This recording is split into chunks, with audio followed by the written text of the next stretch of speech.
How are you doing? I know that coronavirus has hit here as well. How are you doing, your team, your inside team? Well, we're doing well. It's very sad what's happened to the world and to our country with all of the death. We are going to build our economy back bigger than ever, but with all of that death, you can never replace what's taken. And it's very sad for a lot of families that are so horribly hit. And so unnecessary. They could have stopped it. They could have stopped it in China where it came from, but didn't happen that way. I want to ask you about China. I'll get to that, but let's talk about the reopening of America right now. Okay. About half of the states have begun this process. Right. Is it too soon? There are some calls out there that they're talking about a relapse in the fall. Is it too soon? So I want them to open when they can, when they want. The governors are opening them. Most of them are either opened or opening or considering it. I think that we have to get back to work. We have to get our country back. We have to take it back. It was artificially closed. I think we're doing incredibly well, considering the fact that we had the greatest economy, Maria, in history. You report it every morning. The greatest that anyone's ever seen, best job numbers, best stock market numbers, best everything. We had the best everything. And in addition to military being strong, all of the things we've done, and we had to just one day, boom, close it. We did the right thing, and now we got to get back. We got to bring our country back, and it's going to happen, and it's going to happen fast. We're going to, I call it a transition to greatness. You're going to have the third quarter. People are starting to get into that right now, but it's going to be a transition. That's a transition quarter.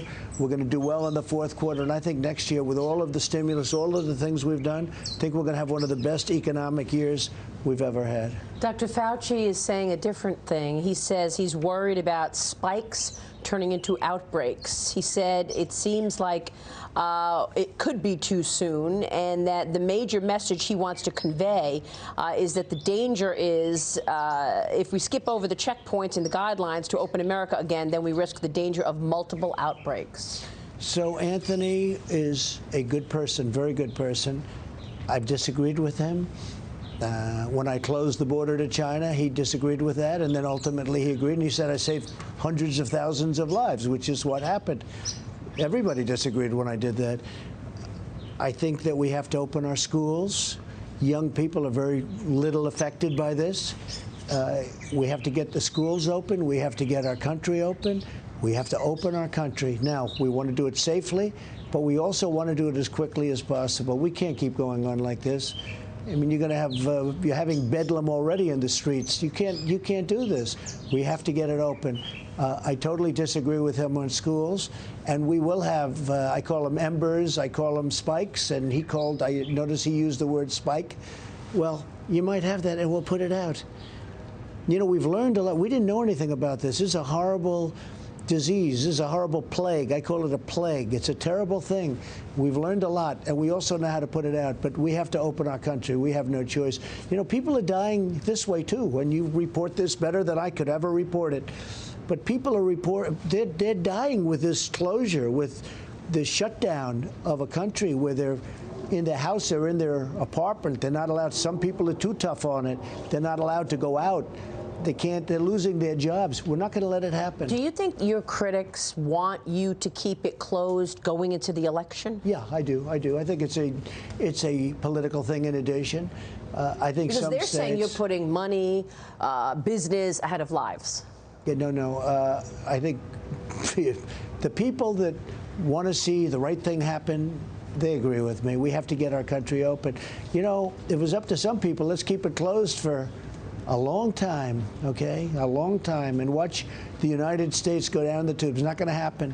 Never going to happen on my watch. I want to ask you, I mean, do you see long-term damage done the longer that you stay closed? Because Jay Powell said that as well, that there is a long-term impact the longer it stays closed. Yeah, so what I do see is this. I see we're losing a tremendous number of lives. So is the world. You know, the world, 184 countries. It's now more than that. Think of it.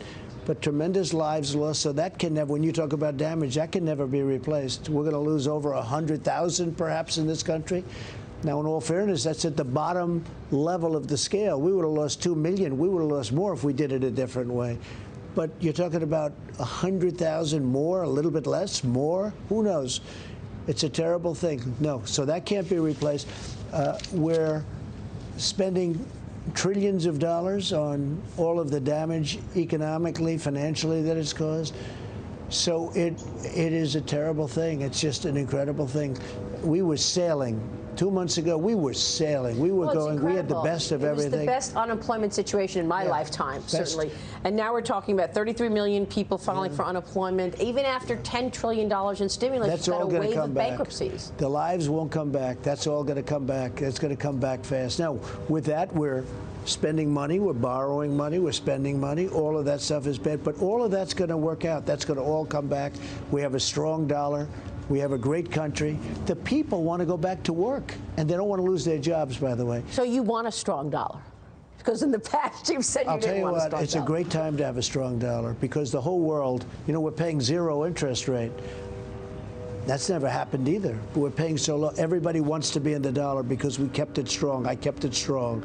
Now, from a trade standpoint, it's tougher. But from a country standpoint and an inflation standpoint, you don't have inflation, you don't have problems. Now we have a strong dollar, and right now it's good to have a strong dollar. Mr. President, I can live both ways. You understand that. But right now, having a strong dollar is a great thing. What's the right mix of policies to get us back? You had a policy program in 2017, and you moved the needle on economic growth. That was tax cuts, that was deregulation, that was turning on the energy spigot, and it was a new trade situation. Is it the same playbook to get us back? So we're going to have maybe a different playbook, stronger than I would have ever said. I was very much a pro-USA person. I was America first, right? Always. You've known me ever since you've known me, and I was right about that. Strong borders. Our border is very strong. We have some of the best numbers we've ever had. Southern border, the best numbers we've ever had. This is what you campaigned on.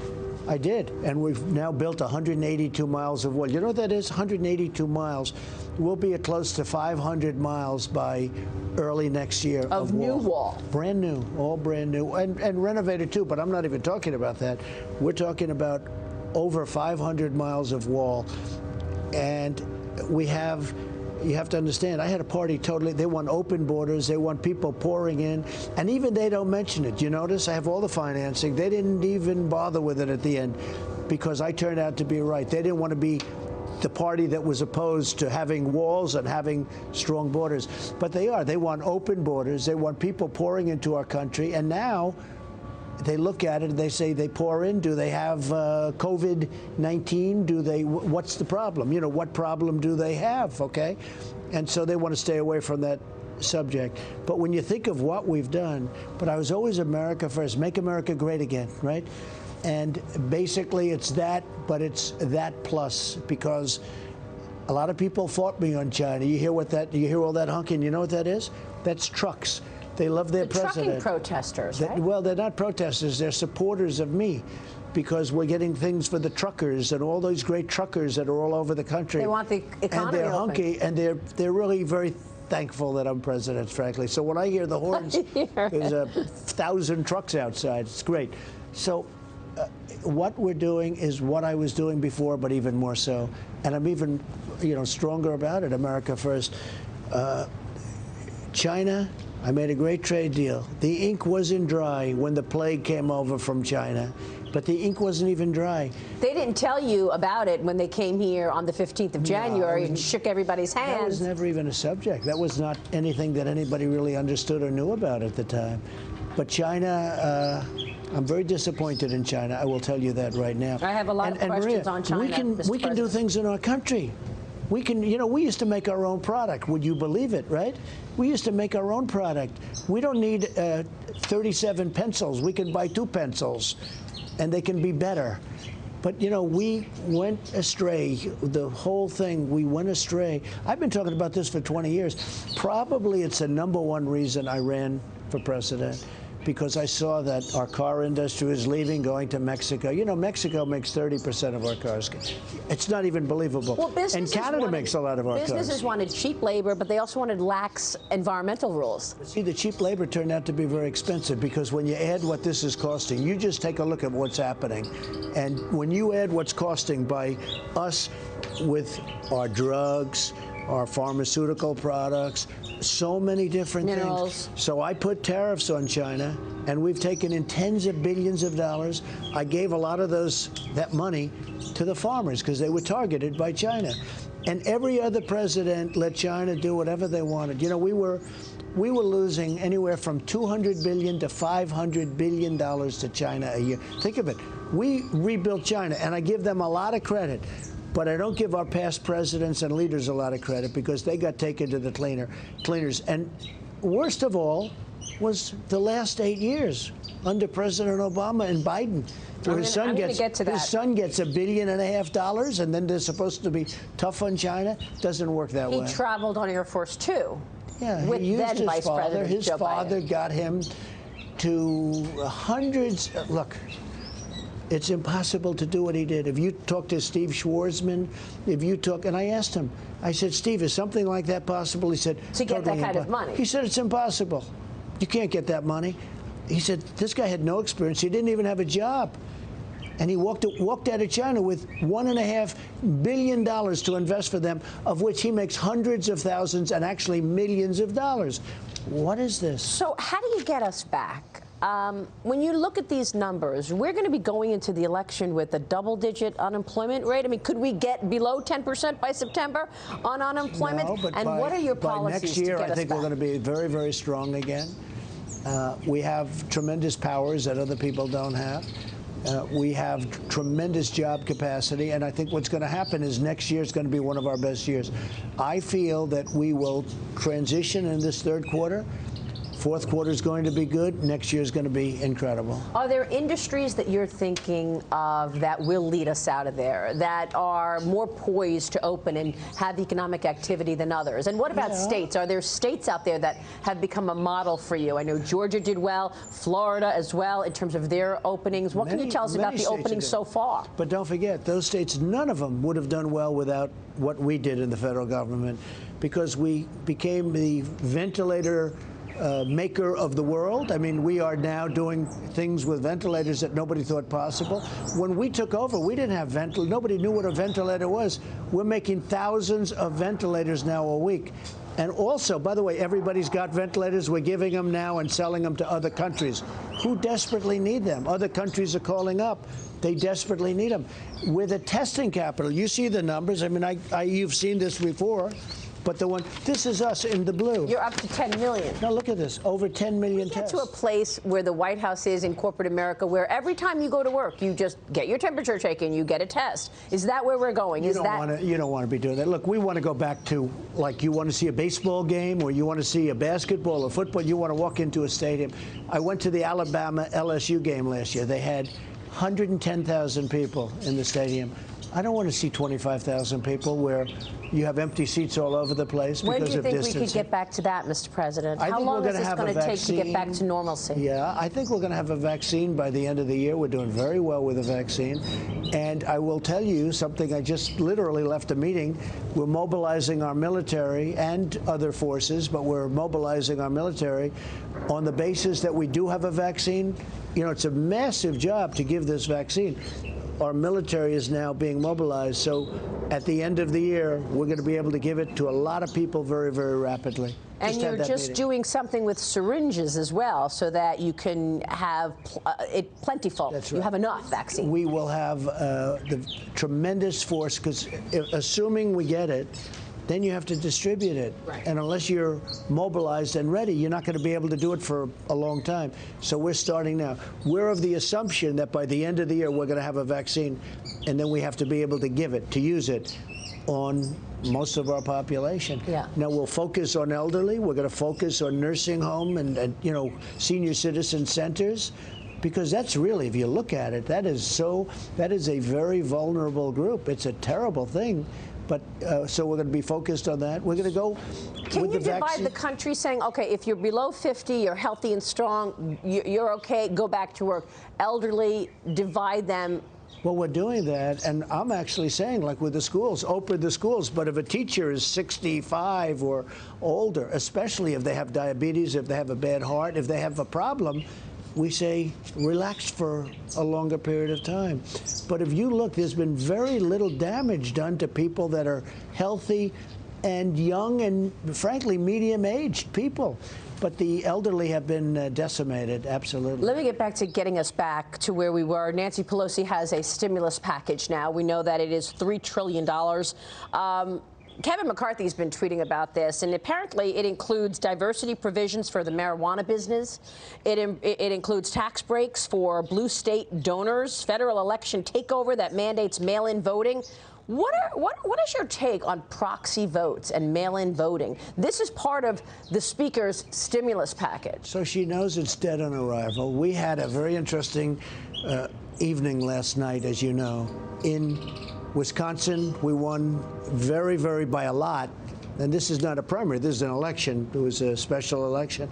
We won a House seat. Supposed to be close. We won by a lot. We had a great person, now Congressman Tom Tiffany. And the Republicans won in California, special election. And in California, we're just getting the numbers, and it looks like we won that big. And he's been a tremendous candidate, Mike Garcia. He went out, he worked, and he won, and he took back a seat from the Democrats in California. Think of that. In an area that nobody thought possible. It was held by a Democrat, as you know, a Democrat who had a lot of problems. And Mike went out and he won that seat. These are two. Now, the press doesn't even write. But if we lost those seats, it would be headline news. Rough time for Trump. Because I'm running against Sleepy Joe Biden, but I'm also running against the Democrat machine, and I'm running, and you see how bad they are with all of the things that are coming out. When you look at these releases that are just being given to you just now as we sit down. But I'm running against the Democrats, and I'm running against the media. I'm running against the radical left. I'm running against some really stupid Republicans that don't understand how good they had it, because we have some I'm at 95 or 96% with the Republican Party, but we have some people that claim to be Republicans, and they've gone crazy. And the reason is I've defeated them all. You know, they were all my opponents, and they've never gotten over it. Guys, Weaver and Schmidt, all losers. And they go out and they try buying commercials. And you say, gee, we've rebuilt our military. We've taken care of our vets. Our vets are in the best shape. You've never seen anything like it with the vets, you know, with choice, with everything else. We've done such a good job. And then you add the judges and you add protecting our Second Amendment. And what are these guys going to do? Support Joe Biden? And, because Joe has been brought way left. Way left. They've never gotten over losing to me. It wasn't supposed to happen. And then I had another race. It was against crooked Hillary Clinton, and she's never gotten over it either. Well, she's been tweeting already saying that we have to vote by mail. Now, I know that there was interference in the 2016 election. They were out to get you and they wanted to take you down. There's another kind of interference, and that could be fooling around with voting machines. I mean, in terms of voting by mail, vote proxies, what's your take? Do you want that? So, she's been tweeting about that, okay, Hillary. Voting by mail is very dangerous because people can grab them. People can take that proxy, sign a name. They can do all sorts of things, especially harvesting. They go out and they say, just, let's put them all together. And that's happened. And by the way, we were thinking that might happen in California. We were, worried about the race. But look, in California, they actually won. They voted by mail. The one we just won today. We just won it. Vote by mail. And they were losing because when you vote by mail, you see the tally, how it's going, right? And we were losing. We were losing that issue. So we lost that issue. We're voting by mail. We're winning. What happens? They immediately set a voting booth up, wasn't supposed to, in the middle of a Democrat area so they could get votes. But they still didn't do it. We won the race. It's pretty amazing. So why would Nancy Pelosi come up with this $3 trillion plan? If she knows it's dead on arrival, she knows nobody's going to go for marijuana business in the middle of a pandemic. More than anything else, she wants the voter, the way of voting changed. Because if you did that, look, They have had some very dishonest things. You look at California, look at Los Angeles, where Judicial Watch settled a case where they agreed that 1 million votes were fraudulent. 1 million votes in one area were fraudulent, and they could have done a lot more, but it was so ridiculous, there was no reason to go any further. They came to a settlement. They agreed on 1 million votes. The level of dishonesty with Democrat voting is unbelievable. If you told a Republican to vote twice, they'd get sick at even the thought of it. And you have people that vote numerous times. What's happening is crazy. So now they want to send out vote by mail. Who knows who's signing this stuff?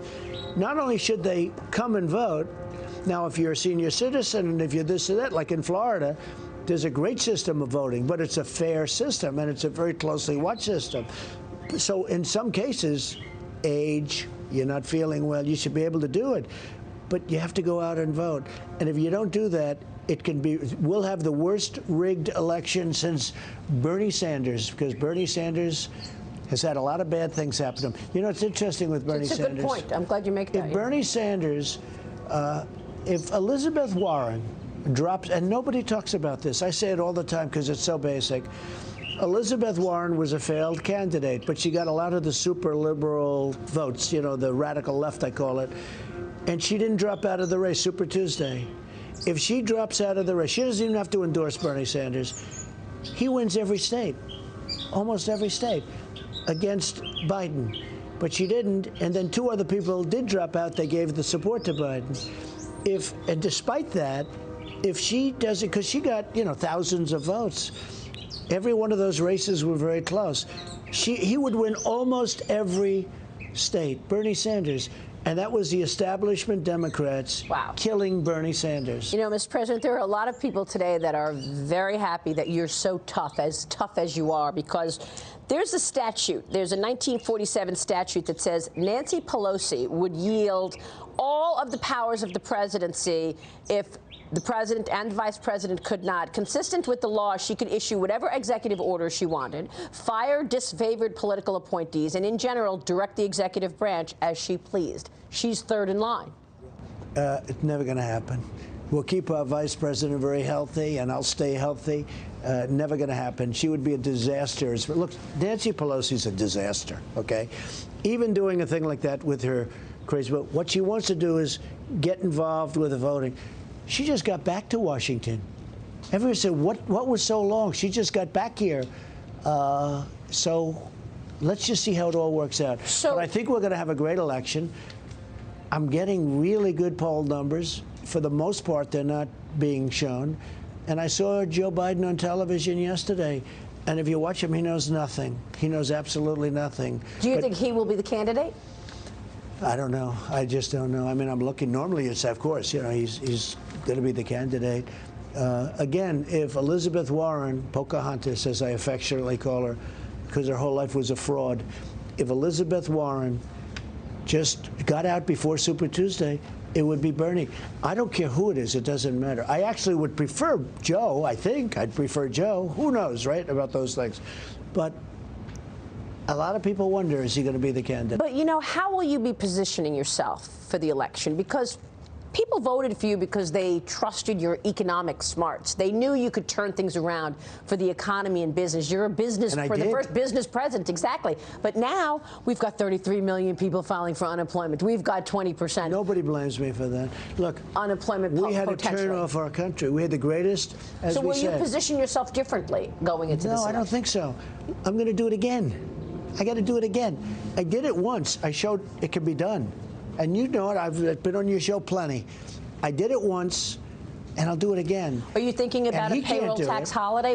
How? I like the idea of a payroll tax because it's very easy to administer, and I'd like it for both the small companies, you know, et cetera, and the people, because it's a double. It's a company tax. It's also for the people, the worker.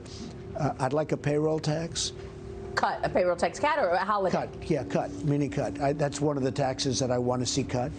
And by the way, we've given the largest tax cut in history. If we weren't so strong as a country, we wouldn't even exist right now. We built an incredible machine. It was a beautiful thing to watch. I even said, 3 months ago, I was with a group of people. I say, can you believe this? Every single day, better employment numbers, better stock market numbers, more jobs. The military is almost complete now. We've totally rebuilt everything. And then one day I have to turn it off. Now, what's going to happen, Maria? We're going to rebuild it again. And it's going to go fast. You have to give aid to the states. We had Mayor de Blasio on the other day. He said he needs $7.5 billion right now, yesterday. He said he needs to be made whole. What are you thinking in terms of aid to the states, to the cities? How are you going to decide who gets what? So you've had a lot of states and cities that have been very badly run for a long time. A lot of them are trying to use the COVID problem, you know that, for making up what's happened over 25 years of bad management. Like your governor of Illinois, he wants money. He wants money. I know the family. He wants money because, you know, let's make up for 25 years and some very bad current years. Now, there's one thing. If they spend the money, that's one thing for COVID. But they want money for 25 years of bad management. It happens to be that virtually without exception, they're all in Democrat states. It's very interesting. Los Angeles wants money. New York wants money. Illinois is really having a hard time. They all want money. We have Republican-managed states that are doing very well. You know, it's a big difference. I want to get to China, Mr. President, but let me ask you this. You've talked a lot about the supply chains. You changed the conversation on China, obviously, and now we're seeing the average American understand that we cannot have 70% of our active ingredients in our prescription drugs made in China. But how are you going to get these companies to actually bring the supply chain back to America? Are you going to do tax breaks? How do you incentivize them to do it? I could tell you hundreds of stories of the stupidity that I've seen. As an example, we make a fighter jet. It's a certain fighter jet. I won't tell you which, but it happens to be the F-35, okay? It's a great jet. And we make parts for this jet all over the world. We make them in Turkey. We make them here. We make them there. All because President Obama and others, I'm not just blaming him, thought it was a wonderful thing. The problem is, if we have a problem with a country, you can't make the jet. If we get parts from all over the place. It's so crazy. We should make everything in the United States. It's Will better. they do it? Number one, it's better. So yeah, we're doing it because I'm changing all those policies. Look. We make F-35s, very important, the greatest jet in the world, where the main body of the jet is made in Turkey, and then it's sent here. So what happens? We have a good relationship with President Erdogan. What happens if we don't, with me? What happens if we don't have? Are they going to say, well, we're not going to give you this, so we have to now gear up, and it takes a long time to do it? China said that. They threatened us that they weren't going to send the prescription drugs if you kept poking them with the tariffs. We have many things. Okay? We've been threatened. Well, I've taken in billions of dollars in tariffs, and these drug companies have to get on the ball because they're going off not only to China. So are you going to incentivize? You look at where they're going. Give them tax they're going breaks? to India, and they're going to Ireland, and they're going. They all over the place. They make Apple said now they're going to go to India. They're going to do some production in India away from China. If they do, you know, we gave Apple a little bit of a break because they're competing with a company that was a part of a trade deal that we made, so it was a little bit unfair to Apple. But we're not allowing this anymore. You know, if we wanted to put up our own border like other countries do to us, Apple would build 100% of their product in the United States. That's the way it would work. But, so you don't think you need to do anything in terms of incentivize to get them? I have to do. No, I have to do. But will it be tax breaks? One incentive, frankly, is to charge tax for them when they make product outside. We don't have to do much for them. They have to do for us. Look, you have these companies, and they build, as an example, Mexico. Great relationship with Mexico. They've been very nice to us. They have 27,000 of their soldiers on our border because I insisted on it. Yeah, I remember. But you have Mexico. They build a car, and they send it over to the border. No tax, no nothing. When we build cars, we send them to other countries. If you take Europe, European Union, it was formed for the benefit of themselves against us, okay? It was formed to hurt us. If you take the European Union, Maria, it's so sad. They send cars over, no tax. If we want to sell a car over there, it's an impossibility. I feel like we've been talking about this for 3 years. Yeah. You've been opening the spotlight on this for 3 years. And I've made a lot of changes. You're going to Pennsylvania Thursday. Right. What is this about? This is partly to see what kind of manufacturing we can do here, It's about manufacturing. I want to bring it all back. And look, there's nothing good about what happened with the plague, okay, especially the death. But the one thing is, it said Trump was right. Because I was getting a lot of fight back, even from people that I like a lot in Congress, etc. And now they're not fighting. These stupid supply chains that are all over the world, where you have a supply chain where they're made in all different parts of the world, and one little piece of the world goes bad and the whole thing is messed up. I said, we shouldn't have supply chains. We should have them all in the United States. We have the companies to do it. And if we don't, we can do that. And now it's the happening. services part of our economy is getting crushed. Yeah. Hotels, restaurants. We need the manufacturing. It's all happening. To be picking up. It's all happening. Let me turn to China, Mr. President. You called it an attack the other day. Was it deliberate?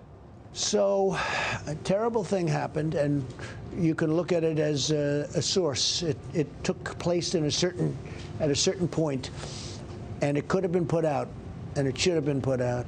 And we asked to go over, and they said no. They didn't want our help. And I figured that was okay, because they must know what they're doing. So it was either stupidity, incompetence, or it was deliberate, one or the other. But one of the things that is bad is they stopped people leaving. Nobody could go to China. You couldn't go to Beijing. You couldn't go anywhere in China. But you could go to the rest of the world.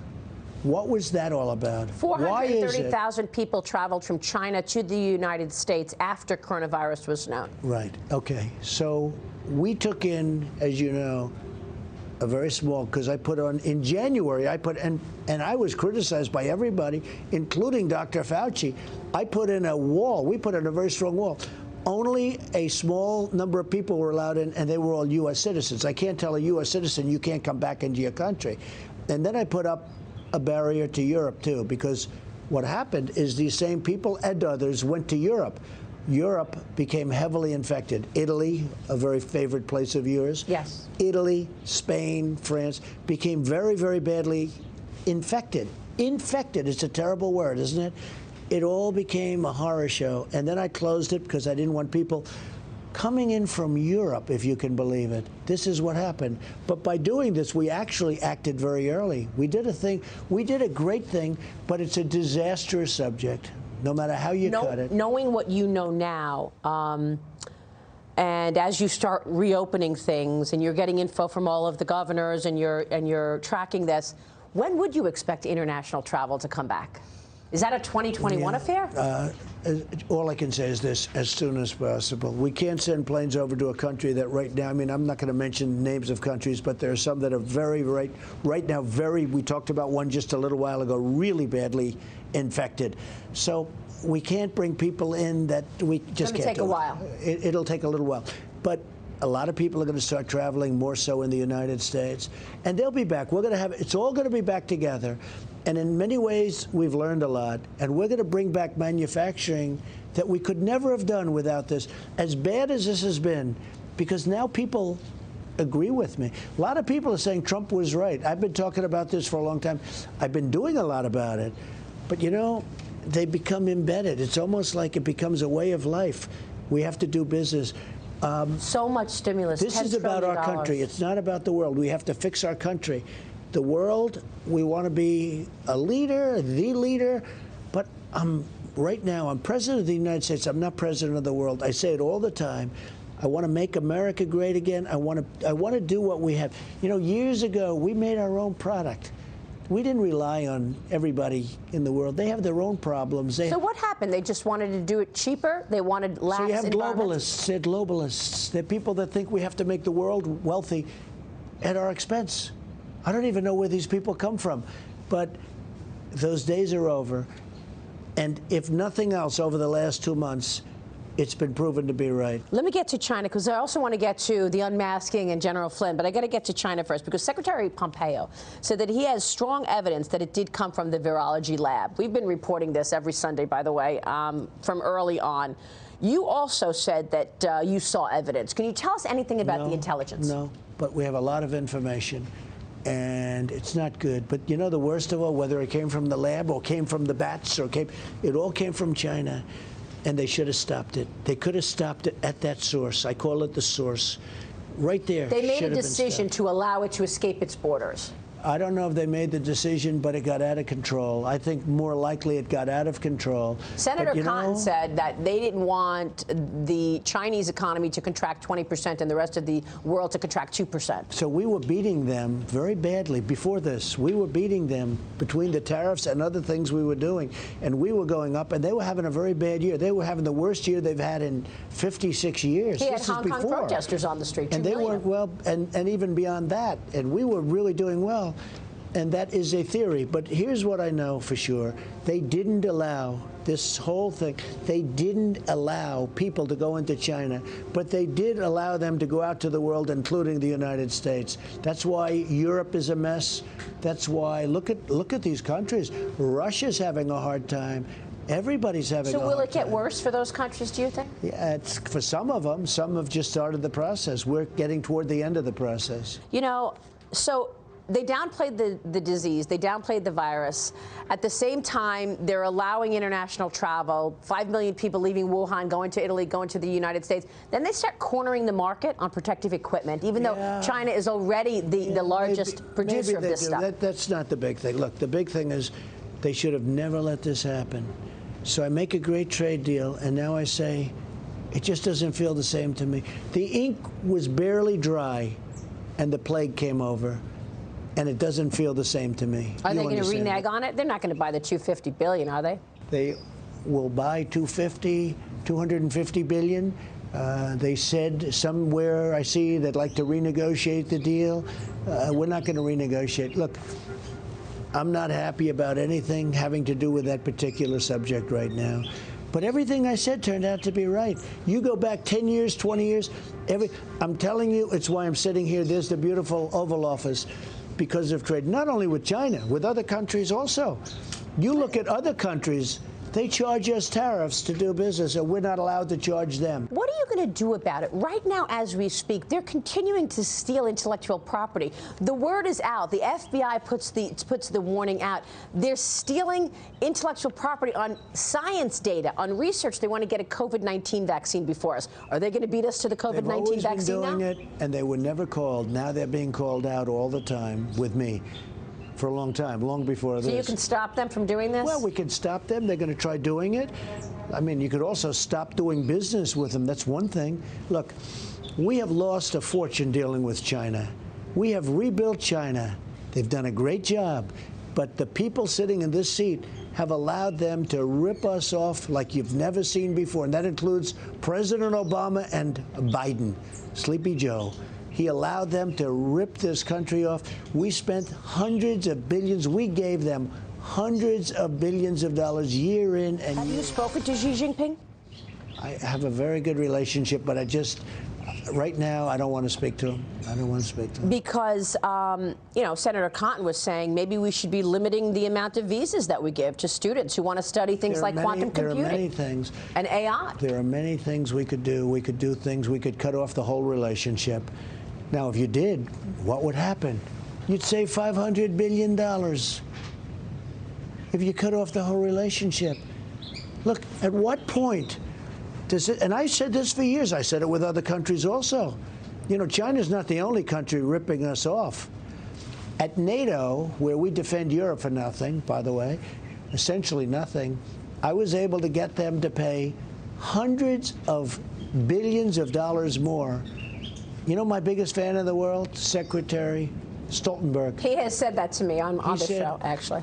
He's been there a long time. He said nobody's ever gotten, you know, we were paying more and more, they were paying less. You have to see the chart of what they pay. So we are defending Europe, and then they're taking advantage of us on trade. It's all one way, and it was all turning, and it is all turning around. And you pulled back the money. But we've been proven to be right. Yeah, I pulled back the money. You pulled back the money from the thrift fund. They wanted to put 10% of the thrift fund into MSCI index. That was Chinese companies. Billions. $50 billion. Yeah, I pulled it back. Will you go one step further and force that Chinese companies have to follow accounting rules if they want to be listed on the New York Stock Exchange and the NASDAQ? We're looking at that very strongly, but on the thrift fund, you know, it's run by the Obama appointments, right? And we said, you got to do this, and we're going to find out whether or not they're going to do it very soon. And if they're not, we're going to replace them very quickly. And we are looking at your second part of your question. We're looking at that. Because Chinese companies like an Alibaba, any Chinese company, they're listed on the New York Stock Exchange. They don't have to report their earnings the way an American company does. It's pretty amazing. But here's the problem with that. You know, look, I hate to say it, but let's say we do that, right? So what are they going to do? They're going to move their listing to London or someplace else. You see? Let's say you want to get tough. And you're going to do, you know, everyone wants to be a tough guy. Look, I'm the toughest guy. But what happens is, so we say, you're going to do this, and you're going to follow the rules of the New York Stock Exchange or NASDAQ. What do? They say, OK, we'll move to London or we'll go to Hong Kong. Mr. President, let me switch gears and ask you about General Flynn and what has taken place. We have breaking news today. The names of the people who unmasked General Flynn have been publicized. Joe Biden, John Brennan, Jim Comey. Your reaction? It was the greatest political crime in the history of our country. If I were a Democrat instead of a Republican, I think everybody would have been in jail a long time ago, and I'm talking with 50-year sentences. It is a disgrace what's happened. This is the greatest political scam, hoax in the history of our country. Well, it is the biggest and people should be going to jail seen. for this stuff, and hopefully a lot of people are going to have to pay. No other president should have to go through. And I'll tell you, General Flynn and others are heroes, because what's happened to them, they weren't after General Flynn. They wanted him to lie about me, make up a story. And with few exceptions, nobody did that. There were many people. I watched K.T. McFarland the other day. I watched where she was knock, knock, FBI, you know, the FBI, okay? This was all Obama. This was all Biden. These people were corrupt. The whole thing was corrupt, and we caught them. We caught them. And what you saw just now, I watched Biden yesterday. He could barely speak. He was on Good Morning America, right? And he said he didn't know anything about it. And now it just gets released right after he said that. It gets released that he was one of the unmaskers, meaning he knew everything about it. So he lied to your friend George Stephanopoulos. What kind of stuff? Explain to our audience what this means, because, I mean, this is a serious thing. They are tracking phone calls. They were tracking a phone call of, I guess, Kislyak. And you're not supposed to. I'll tell you what it means. Yeah, it's very simple. So even before I got elected, you remember the famous, the two lovers, right? Strzok and Page. The insurance policy. She's going to win, but just in case she does it, we have an insurance policy. That means that if I won, they're going to try and take me out. That's all it means. It's very simple. It's an insurance policy. So she's going to win. Isn't she, darling? Isn't Chuck Todd this weekend what he did to a beautiful sentence made by our great Attorney General? And he cut it in half, and then he complained that Bill Barr didn't say the other half of the sentence, and he said the exact same words that Chuck Todd used. These are corrupt people. These are people that shouldn't be allowed to be on television. Because, you know, when I say the enemy of the people, that's the enemy of the people. That's corrupt, okay? That's corrupt. But this was a terrible, terrible thing that happened to our country. It was they tried to overthrow a duly elected, forget about me, a duly elected president of the United States. They tried to do an overthrow with fiction by making up stories about Russia. Now it's all come out that actually they wanted Hillary Clinton. You saw that one came out yesterday. They wanted Hillary Clinton to win. Nobody's been tougher on, I mean, you can speak to Putin or anybody else. Nobody has been tougher on Russia than I have. Well, they wanted Hillary Clinton to win. General Flynn was exonerated, but we all know, because of the setup notes, and now Judge Sullivan is delaying it. So what do you think about this federal judge saying, well, I'm not going to write off on the exoneration just yet? What is that about? I think it's one of the most incredible things that I and many other people, there's a lot of anger, have ever seen. I just had General Milley and some other generals in my office about an unrelated topic, right? And I said, do you guys know General Flynn? General Milley, head of Joint Chiefs of Staff, great military person, bearing. He said, I've known General Flynn for a long time. Sir, he's a great man and he's a great gentleman. This should never have happened to him. Three-star general. He's a great guy. The FBI said that they started the Crossfire Hurricane in July of 2016. But we know that there were informants running into your campaign associates as early as January, February of 2016. They would be Stefan Halper, Joseph Mifsud, Alexander Downer. Who organizes that? Would that come out of the CIA? I know that Stefan Halper made $1 million. I don't know what he was paid that $1 million for, but they got paid a fortune. These guys got paid just for running into your campaign. Think of it, government money. They were interviewed. I don't know Papadopoulos. I never met even Carter Page. I never met this man. But they went after Carter Page because they thought he was a person in the campaign. I think he was on a committee, but I never met him. But they went after these people viciously, all because they wanted to hurt the President of the United States. They figure they'll either hurt him or they'll take him out. That would be the ideal. Comey is a corrupt person, but let me tell you, Brennan bad, they're all bad. Everyone. Clapper is, not smart guy in charge of intelligence. But here's the thing. It was impossible for it to happen without the man that sits right in that chair in the Oval Office. He knew everything. Do you believe President Obama directed the U.S. intelligence agencies to spy on you? Yes, he probably directed them, but if he didn't direct them, he knew everything. Once they couldn't find collusion By the way, excuse evidence. me, you're going to see that when the papers came out. Remember the Lisa Page text to her lover saying POTUS wants to see everything? POTUS. They're not talking about me. I wasn't president. They're talking about POTUS wants to see everything. Well, there was a meeting on January 5th in the Oval Office. President Obama was there. Vice President Biden was there. Clapper, Brennan. And that's when the Logan Act came up. So should we believe that they were looking for collusion evidence? They couldn't find the collusion evidence. There was none. So they said, let's just use the Logan Act to take it down. First of all, they snuck around White House counsel. They went to see a very unsuspecting General Flynn. He's a general. He's not a lawyer. They said you don't need a lawyer. And they started asking him questions. And they probably brought up the Logan Act. And they probably scared the hell out of him. But let me tell you a little secret. They go knock, knock, and ask K.T. McFarland the way they knocked on the door, and many other people. With Mueller, that whole thing turned out to be a total fraud. The whole Mueller investigation's a fraud. It was all part of the same deal. But what they did to General Flynn and others, we know about General Flynn. You'll find out about others, too. What they did to these people is a international disgrace. And all over the world they talk about it, because this is not America. And hopefully the people involved are going to pay a big price, because it should never be allowed to happen again. Mr. President, this is toward the end of your first term as president, and this entire term has been dominated by resistance. You've gotten so much done. Tax legislation, international things, so much done. And yet, FBI takedown effort, pushback on all of your Supreme Court judges, a complete drama around Brett Kavanaugh, the Democrats in Congress attacking your call with the Ukraine leader, then an impeachment trial. Over nothing.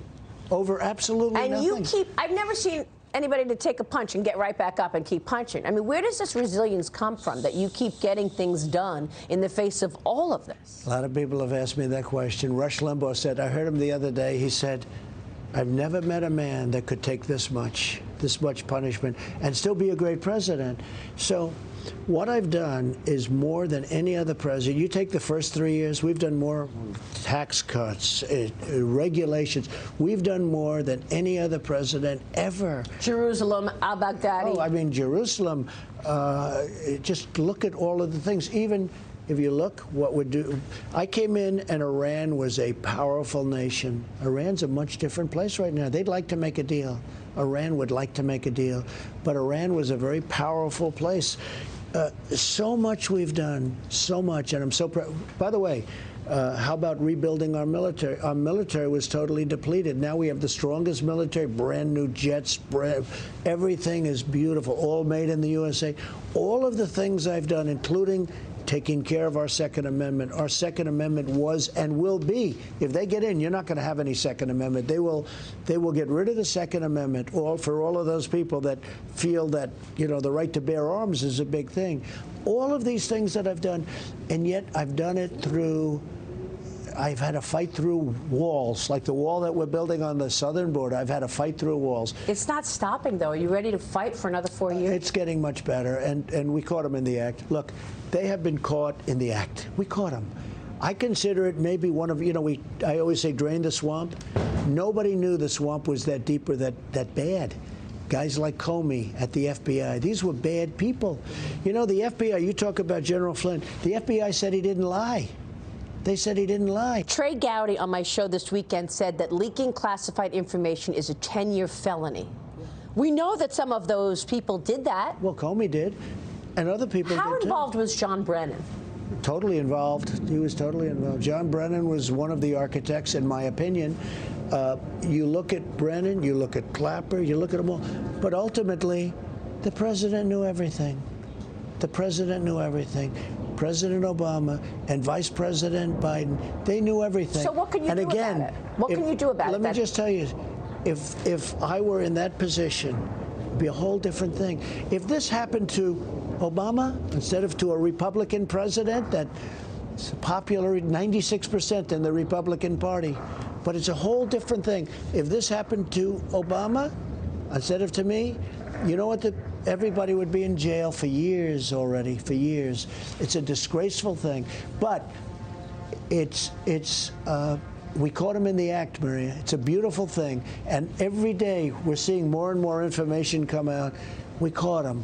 And their guys are gone. They were guarding the fort. Comey and all these guys, they were guarding the fort. And once they left, it got easier and easier. And now it's like an avalanche of really bad, call it treason, call it whatever you want. But they tried to take down a duly elected president of the United States. They didn't care that 53 million people voted for you and wanted you in the office. More than 63 million. Just so you understand that they got caught in the act. They never thought that was going to happen. And they got sloppy, where Lisa Page would text and send messages through servers. One of the other things that is missing, the DNC server, where is it? Why is it that the FBI didn't take it? They arrested all these people, but they didn't arrest. They went in to see the people at DNC, right? They go in to see her wonderful campaign manager. You know all about that, right? They went in to see those people, whose brother, by the way, was supposed to be arrested. And the brother never got arrested. Right? Well, the same people who were working on the investigation into the Trump campaign, they were also working on the investigation into Hillary Clinton's email. Yeah, oh yeah, except a slightly different level of intensity, okay? How about where they walk over by the middle of the year? They called it the mid-year review. How about they walk in to see Hillary Clinton's people, 5 people, I think, and they said, you all have immunity, you all have no problem, you all have immunity. And with our people, they wanted to try and put them in jail, and in some cases they did. And those people are going to go down as heroes. You watch. Well, Paul Manafort is now, I guess, spending the rest of his term at home. I don't know, but I'll tell you what. They went after Manafort using, the big black book on Manafort? It turned out to be a fraud. They found that out recently. The black book where they said he got money, he got cash, he got all, turned out to be a fraud. The Ukraine said that. All of these things that they did, they were setups. And I have great respect for these people because look at Roger Stone. Look at the horrible treatment he's got. He's going to be okay. He's going to be okay. He got treated. He wasn't even on my campaign. He was years before. He wasn't even on. I think Carter Page is going to sue, and I wouldn't be surprised if General Flynn sues. General Flynn's going to have a heck of a case, but he's got a judge that I guess doesn't like him very much, but maybe the judge doesn't like me very much, okay? Maybe the judge doesn't like me very much. I'll tell you what, I've read legal scholars. They can't even believe what the judge is doing to him. Los Angeles just said they may actually extend the shutdown throughout the summer. I think Elon Musk is fighting back, obviously. He's doing the right thing. I'm all for him. Los Angeles, I think they're doing that for political reasons. Look, the less successful we are in opening, the better they are probably, maybe, for an election. But I'm letting people know, in many cases, they're doing it just for political purposes. So you think that they would rather see a recession, a terrible economy, joblessness, than have you get another term? They would rather see our country fail. They would rather see our country fail, and you know what that means, because part of failure is death. They would rather see that than have me get elected.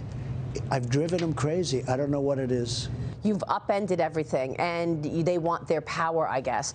Real quick on this Wuhan lab, I just want to get your take on this, because people are questioning it, and I feel like I was among the early ones looking at this, wondering if that's where it originated. And in the Wuhan lab, didn't we as a country give money to that lab? Yeah. So what as I understand it, before lab? I got here, $7.5 million in 2014, and look, they said they were studying different things, and things like that happened. But money was given by the Obama administration early on. Okay, and I ended it. You ended it. No more money going into that Wuhan lab. But I mean, why would they? I took a lot of heat too. They said, "Oh, we're studying all sorts of stuff." You saw what happened. I ended it. How are you going to have a partnership with China when you can't trust anything they say or do? Maybe hard to do. It's okay. It's okay with me. Maybe hard to do, but that's okay with me.